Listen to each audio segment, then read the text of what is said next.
जय श्री जगन्नाथ सांग मैंने मुझे गोटे छोटिया कहानी कहबी कि बहुत शिक्षणीय कहानी आपन तो वीडियो देखिए ता सहित निज पिला मानक भी वीडियो निश्चय देखेबे।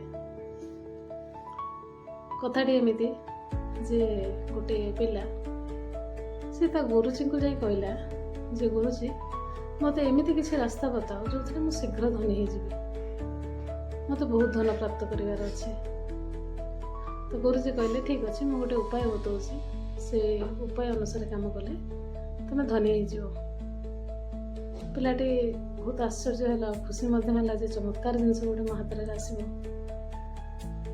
गुरुजी कहले ये जो समुद्र देखुच ये समुद्र कूल अनेक पत्थर पड़े किंतु से गोटे पत्थर एमती अच्छी जहाँ तुम छुईले से पत्थर को गरम लगे से ही पत्थर को तुमको बाछिक आनबार अच्छे आई पत्थर को जेकोसी जिन छुईदे से सुना हो पिलाटी बहुत खुशी गला समुद्र कूल को गला से प्रति पत्थर धरला हाथ को ठंडा लगे से फिंगिदेला जोटा कि समुद्र में पड़ा।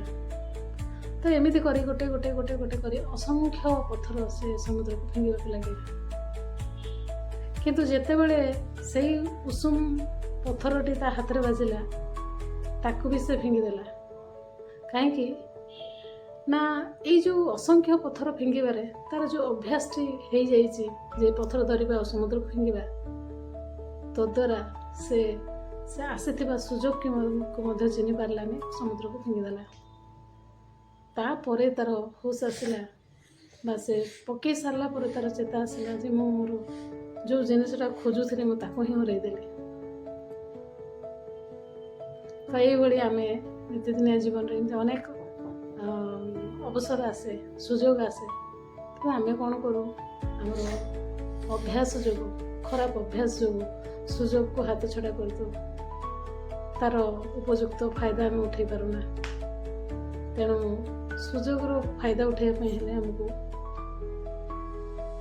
सुजोग को चिन्हवा पड़ो सुजोग माने भल सब अभ्यास आपणा पड़ो।